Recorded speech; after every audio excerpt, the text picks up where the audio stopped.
Well, hello everyone, and welcome to Odyssey Center's Forum. This is a series intended to introduce prospective students and people who have been students and anyone who's interested in Odyssey to our instructors. One of the things that is really unique about Odyssey and really makes Odyssey what it is today is the quality and the expertise of our instructors.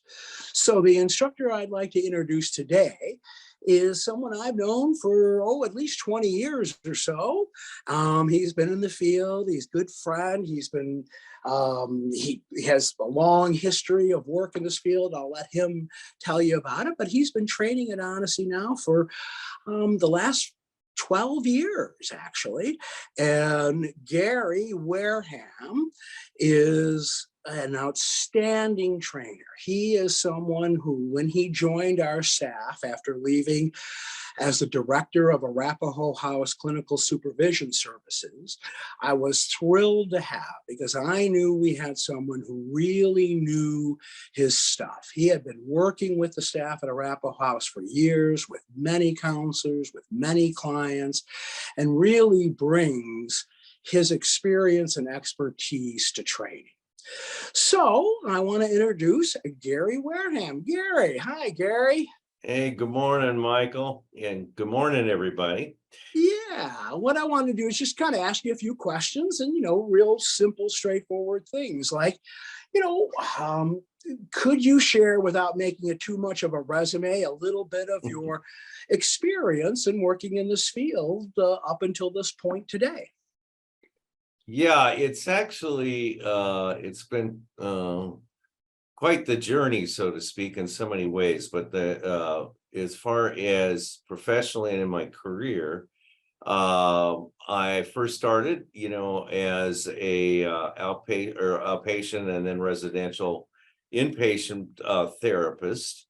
And I think one of the things I do love is I love to work with clients. I'm a therapist at heart, which then actually, when I went into the clinical supervisor position and eventually on up, into overseeing clinical supervisors and training counselors as well, and then becoming eventually the director of training. And so every role prepared me, and I think one of the beautiful things about our field, and those of you who are interested in what it may have to offer, the variation and of what you can do is terrific. And so I've found it to be extremely fulfilling through the years. But yeah, that's pretty much kind of a resume, if you will. Well, hey, I appreciate it. It was nice and short, right to the point. And one point that I think is something you and I share, and of course, many of our students, is that when you think about being an addiction counselor, people who aren't in the business often think of it as sort of one job, like one thing you do. And the reality is, as an addiction counselor, there's such a wide range of areas that you can focus on. You can create your own niche. You can specialize it. You can work with youth. You can do clinical supervision. You can focus on trauma and addiction. You can become a specialist in women's issues. I mean, there are so many different areas within the addiction field that I think that's something that is really exciting for students. So I guess kind of just brings me, what kind of things, I guess the question is, why did you get into the addiction treatment field? I mean, what motivated you to want to do this kind of work, Gary? Yeah, and just I guess kind of briefly explain a little bit in terms of my background and how that fueled it, so to speak, or my interest. Growing up, I'll just say this, that it was not there. There was a fair amount of traumatic experiences, and the bottom line is that initially I began by becoming trained in trauma work as well as trauma work And I spent 3.5 years in an experiential training program for trauma work. And that included somatic techniques and neurosciences, which is one of my passions. And so I was able to take that, and from there, because of also part of my history until I found the healing path, so to speak, I also, it was a life that I had in my younger days. I was a little bit wilder, to say the least. Yes. And so that journey took me through. I was kind of a child, not kind of a child of the late 60s and early 70s in terms of, that era. And so I tried every drug in the book, and got to know some of them intimately, we'll put it that way. And Mhm. so later I was able to, find my healing through both mental health and through addiction treatment. And so that's how I ended up actually then becoming interested to become an addiction counselor, because I was a great believer in that as a specialization in addition to having a mental health degree.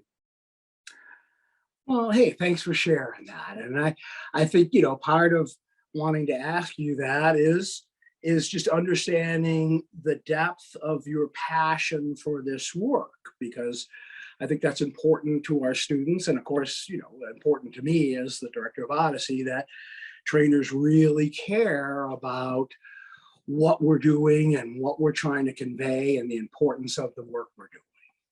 All right. Well, maybe just shifting gears a little bit. I was just wanted to ask you, I know off the top of your head, it's a little bit of a hard question, but when you think about all the students that you've trained and the importance of training and preparing people to be effective addiction counselors, what would you name as, why do you think training is important?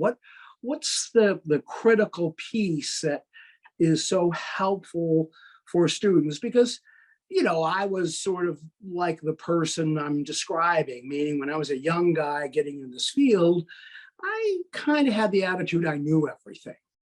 And I didn't really need any training because I already had all the answers. And when I started taking the training, it really opened up my eyes and I benefited a tremendous amount. But I'm just curious, what do you see as really important for students in regard to the value of training?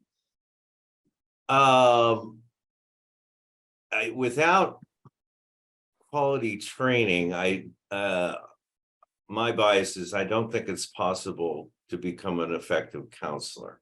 Hmm. I think that, I know that there is so much that goes that is involved that people really don't understand until they begin their learning of the craft, so to speak, which is that's one of my passions, is to be able to start to impart not only my passion, but also the things that are important to learn, in order to get a good foundation. Because without a good foundation, it that the ability to be a good counselor isn't there. It's no different in many respects, with any profession, or with, as an example, somebody who's a piano player. They started with the basics if they're really good, and they may have some talent, but that is not, the best piano players learn as well, what needs to go into it, and the fundamentals behind it. Whatever it is, you have to learn the fundamentals, in order to get that good foundation. Yeah, I think, one of the things I've often said to classrooms full of students is, hey, you might feel like you know a lot, and you probably do. And you have a lot of talent and maybe a gift for this, that you're really able to help people and really able to connect. But if you don't get training, then you're never really going to grow. You're never really going to reach your potential. You're just going to stay the same. I mean, what kind of career is that? That you're just going to stay the same for years and years and doing the same thing. That's not what anybody wants. So as you think about all the students and the training and everything that's required, what tips would you have for a prospective addiction counselor? Because, what I'm hoping is there's people watching this who are considering joining our profession. Yeah, when you say tips, what are you Well, referring to is more? something that helps them prepare to what they need to do in order to make sure they get the right training, that everything's in order, that they have a clear picture of the requirements. I mean, that kind of stuff. Yeah, I think it's like anything, you have to do your research, and the material that's available for people to find out exactly what they need to do to become an addiction counselor is actually much more extensive nowadays. At the time that I first began, and I don't know about you, Michael, but that was my experience. I mean, you definitely knew what you had to do, but now it's pretty with the advent of the internet and all that stuff, with technology, it's pretty easy to find, and so I would encourage everybody to do their research, to start to get realize what they have to do and to own that part, because it's your license, it is your certification in the future. It will be your degree if you're going to get degrees along the way, which many of us folks do professionally. But the bottom line is that you also, with that, is your responsibility to start to really get good at being able to look things up, find out if you need to ask questions with anybody, but to actually own it for yourself, because that's the beginning part of a good professional. Yes, and I think the reason I wanted to ask you that, just to kind of echo what we say at all of these presentations, is that there's a lot of specific requirements around what you need to do in order to get your credential, your certification. And it's just important that students recognize that they really need to be prepared and understand that before they begin. And I think that will just save a lot of heartache and time and effort and taking the wrong class or not, those kinds of things. All right, so enough of that detailed stuff. What do you enjoy most about training? Um, I mean, I absolutely love training because I love to see counselors develop and grow. Uh, or if they're I think the beautiful thing about training and is the fact that you're working with counselors in different levels. Some of them are new, and others are pretty seasoned, that goes all the way up to that, and everybody in between.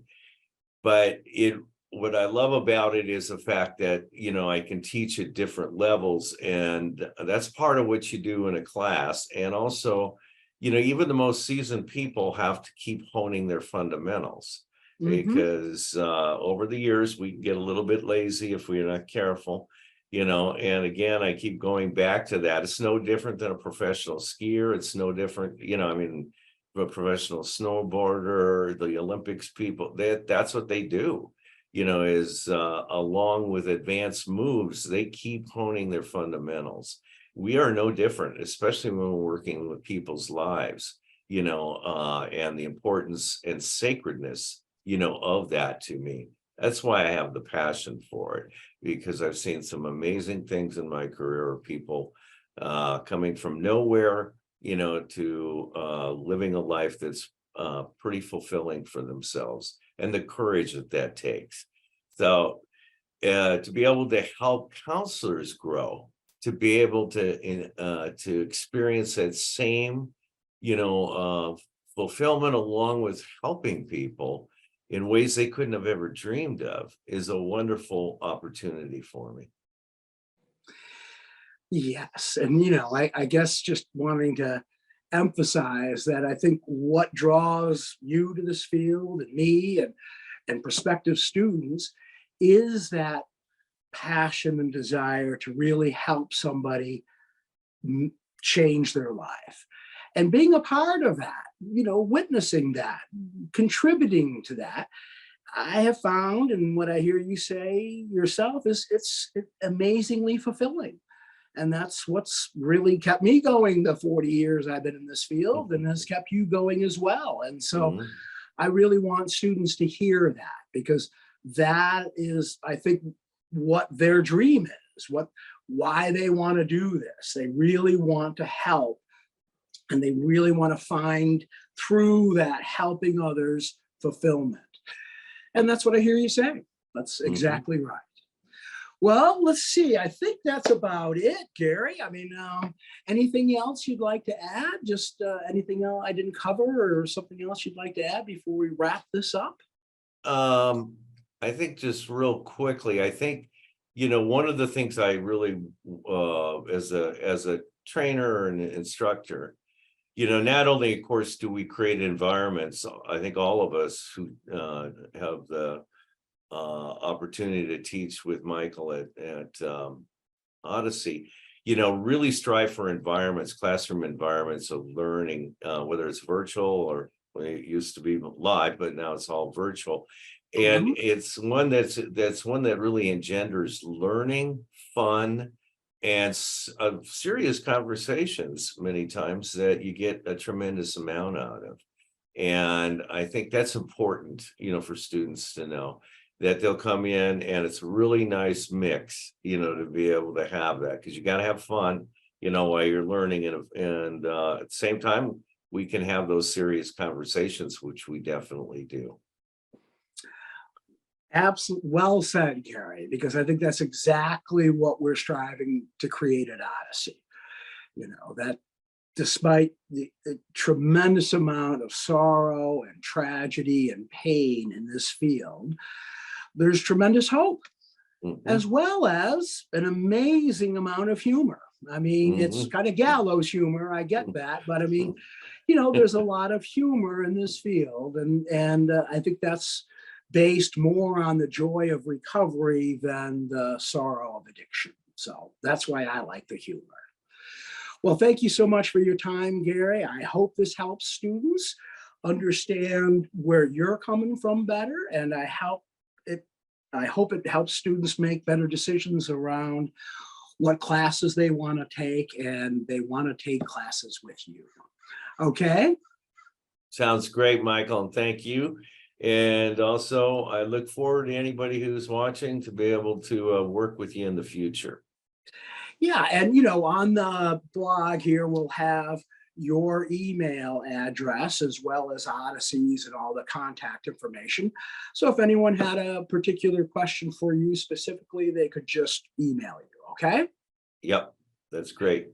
All right. Thanks a lot, Gary, and goodbye, everyone. I've enjoyed having you here, and I hope you found this interesting and kind of entertaining. Goodbye.